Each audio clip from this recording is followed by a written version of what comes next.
This is Coach Hicks here again. In this session, we will be discussing DB fundamentals and drills, block destruction and tackling. When we're doing block destruction and tackling drills, our development focus is physicality. We want to be physical, all right? We want to put that on tape. One of our other objectives is to prevent explosives. It's very important that we do this, is that we're physical on the outside and that we prevent explosives. And we do this by having great fundamentals, doing our job against the run game as well as the pass game. All right. So the first drill that I would discuss here is the press and snatch drill. And you can see I put in parentheses when necessary. All right. We have to be able to defeat blocks, know how to defeat the blocks, and execute our assignments while doing so. So I put when necessary is because if we don't have to take on the block, then we should avoid the block. If the ball is so far away from me that taking on the block right now is pointless, then we want to be able to avoid that block and be able to get to the football. All right. But now, if I'm at the point of attack and I have a receiver that comes out to block me, all right, now I have to execute again what I call press and snatch. All right. And what press and snatch is defeating a stalk block. All right. So what we want to do when we defeat a stalk block, when we make contact with that receiver, we want to be able to take a power step with that near leg. All right. So we want that near leg forward. The near leg is the leg that's nearest that receiver. All right. So we want that near leg forward. We want our knees bent. All right. Want to make sure we bend our knees. We want eyes below the chin. All right. And I always tell my guys, hey, I want your eyes low. I want your eyes below his chin. All right. But what I don't want to do is bend over to do that. All right. I want to bend my knees so that I'm low. All right. And I can be able to get my hands inside. All right. I want to be able to deliver the blow to the receiver. All right. I don't want him to come off and be able to attack me. I want to be able to attack that block. All right. I want to be able to attack that block and deliver the blow to the receiver. My whole goal is to drive him back.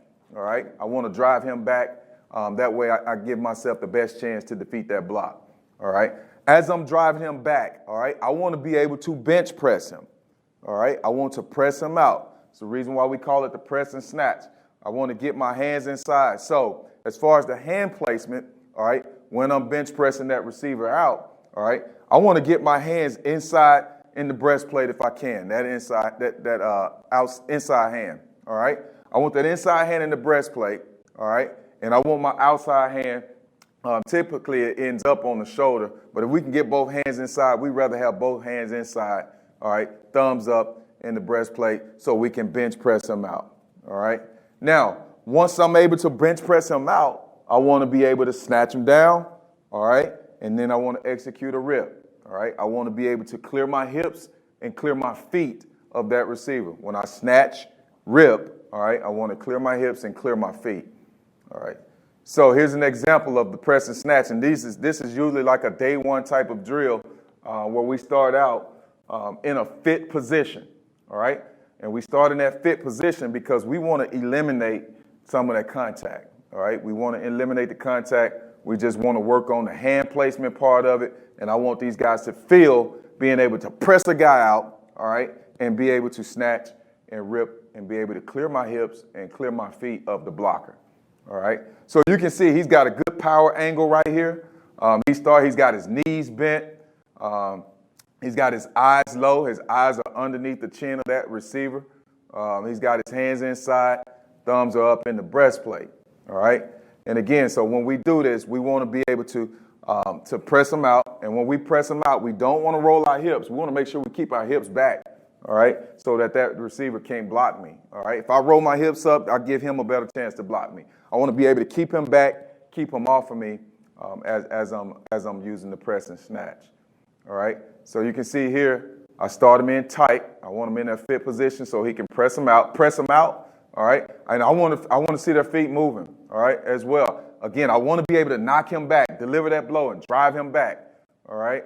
Keep driving them back, and now once I'm clearing the ball here, I want to be able to clear my hips, all right, clear my feet, and now I can be able to execute a tackle when the ball carrier comes. So this is a good job. We want to be violent, all right? We want to grab cloth in there. We want to be able to snatch, and I want to try to snatch him all right, not only am I trying to throw him past, but I'm also trying to pull down so that can help ricochet me around that block. Again, so clear your hips, and you can see him clear his feet there. That's a good look at it. Again, I want to be able to clear my hips, clear my feet, so I can put myself in a position to tackle the ball carrier. All right, the next thing here, as far as getting off blocks, I like to use the sled, and I like to use the sled for the physicality part of it. But being able to be physical with receivers and be able to snatch and press and snatch these receivers, I like to use the sled. So this drill here, this is just a simple drill. We've got the one-man sled here. I got a side of DBs here, and then I have ball carriers on the other side. And I usually don't tackle the ball carriers. I like to just tag them off, again, just so we're not just banging each other up all the time. All right, but you can see the hands are inside. I like this using this particular sled. The hands are inside. He's striking on the rise, which is really good. He's got his eyes low. He's got a good power angle, being at the knees. This is really good. He's got his hips back, which is really good. He's putting himself in a position to be able to snatch and clear his hips and clear his feet so he can make a tackle on the ball carrier. This is a really good look at it. Just one more time here. Strike, press and snatch. Again, keeping those hips back is really good there. All right. Now, when trying to defeat a cut block, we use what we call a push, give, and shuffle. All right, push, give, and shuffle. So you don't see it a whole lot anymore, but if you do, if you are in the box where you can see some cut blocks, one thing that you have to be able to do to defeat that cut block, first of all, you have to defeat the blocker first. All right, it's important that you defeat the blocker first and not look through the blocker to the ball carrier. If you do, then chances are you'll be on the ground. All right, so you have to see the crown of the helmet of that blocker. All right, that's coming to cut you. All right, now for a legal cut block to happen, all right, it's got to happen inside out. All right, so if it's happening inside out, all right, from the DB here, all right, and I'm having a block come from my inside, my right side right here, all right, now the crown of that helmet has to be facing, all right, the outside, the sideline over here, all right. Now, when that happens, I want to make sure that I put my outside hand on the crown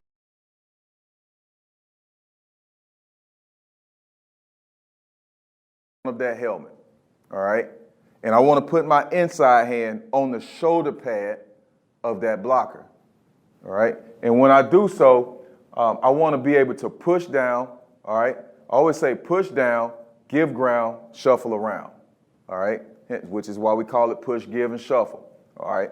So not only do I want to push him down, all right, I want to push him down and away, all right, and I want to be able to give a little bit of ground, all right, and I want to shuffle around that blocker so that I can clear my hips again and clear my feet to push, give, and shuffle, all right. All right, now when tackling, some of the coaching points here of tackling is eyes on the near hip, all right? Keep your eyes on the near hip. We must lock our eyes on the hip of that ball carrier, all right? We should always keep our head up, all right, for safety reasons, and we also want to be able to see that ball carrier when we tackle, all right? We want to be able to sprint and eliminate space, all right? One of the toughest things to do is to tackle in space, so we want to make that easier by sprinting and eliminating that space as quickly as we can, all right? Now, as we get close to the ball carrier, we want to shimmy, all right? Some guys may use the term short stride. So now we go from a sprint and a long stride, all right? We shorten our stride and we start to shimmy, all right? Our feet were under control. That way we can redirect and go either way with the ball carrier, all right? We want to make sure we always establish leverage. We always want to have leverage on the ball carrier. We never want to meet a guy head up, all right? We meet him head up, 9 times out of 10, you give him 2 ways to go, and we don't want to do that. So we want to establish leverage, all right? And we want to force him to go one way or the other, all right? Now, when I'm in contact, when I'm close to that ball carrier, now I want to be able to shoot and squeeze, all right? I want to be able to shoot my arms, or I want to be able to squeeze all right? And now I want to accelerate my feet when I'm in contact with that ball carrier, all right? So again, we sprint to eliminate the space. We shimmy, all right? Now we want to establish our leverage, shoot and squeeze, and accelerate. So here's an example of an outside-in tackle right here. You can see I've got 3 dots on each side here, just creating a box. I have a ball carrier at the top of the dot over here to the right of the screen, and we're just working outside in from a corner position, all right? So now we've already defeated a blocker. I'm outside in, ball carrier is approaching from inside out, all right? I want to establish my leverage, so you can see I'm sprinting here, all right? Now he's coming to a shimmy, all right? Continue to gain ground. That's important. When we shimmy, you have to continue to gain ground. All right, you have to continue to close that space on that ball carrier. And he's doing a really good job right here of continuing to close that space as he shimmies. All right, and now we would shoot and squeeze if we were actually making a tackle. And this drill here, this is a drill that you can do in off season. Without contact. But again, he does a good job of closing the space, shimmying, maintaining his leverage, all right, not letting the ball get outside on him, shooting and squeeze right here. One more look at it here. Close the space, so we want to sprint, shimmy, all right. We want to shoot and squeeze. He's got good leverage, all right, eliminating the possibility of that guy getting outside on him, shoot and squeeze. Really good look at it here, all right. Now, also when tackling, and this really pertains to DBs a lot, all right, the further we are from the ball, all right, the more opportunities we have of hitting the defenseless player, all right. Receivers go up for the ball, so we have to understand that there's a strike zone, all right, the legal zone for us to be able to tackle that defenseless player, all right. And we use the strike zone, and that strike zone is going from the chest to the knees. So that area from the chest to the knees is the area that we focus on as we're going to tackle a defenseless player. And again, that's very important that your defensive backs know that, so they're not thrown out of a game for an illegal hit. All right. Now, open field tackle. This is one of the drills that we use for it. This is a drill that's similar to the last drill that we just looked at.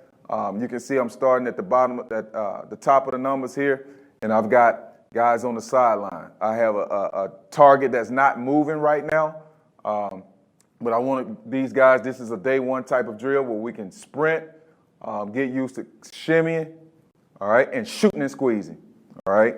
We got leverage. You can see I got the guy offset to the left of the line right here, all right, because I want them to understand leverage, all right, understand leverage. So now we're executing the block, we're executing a tackle, all right, on our right shoulder. Sprint, shimmy, shoot and squeeze, all right? We should both shoot and squeeze here. We got leverage on the balls carried to the left side, so we should keep them on that side. It's a good job. Sprint, shimmy, continue to gain ground as we shimmy, shoot and squeeze, and accelerate the feet. Accelerate the feet when I shoot and squeeze.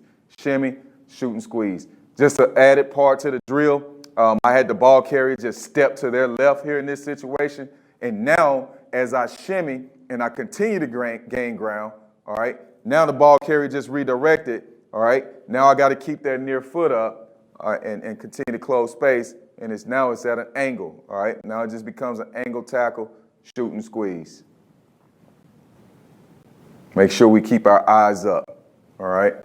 The next drill is sideline tackle. So we're making a tackle on the sideline. So on defense, we have a 12th defender. All right, we have a 12th defender. So if that ball carrier is ever close to that sideline, we can use that sideline as our help to get them out of bounds.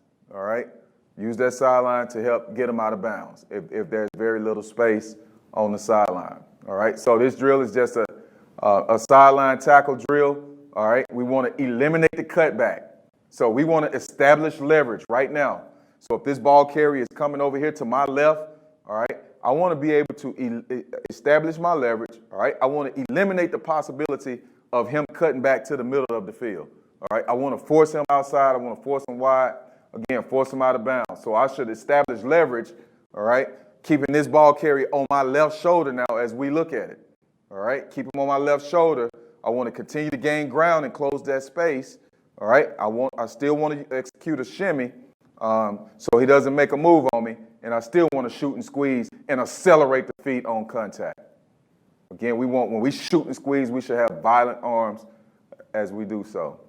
So again, just using the sideline as our help.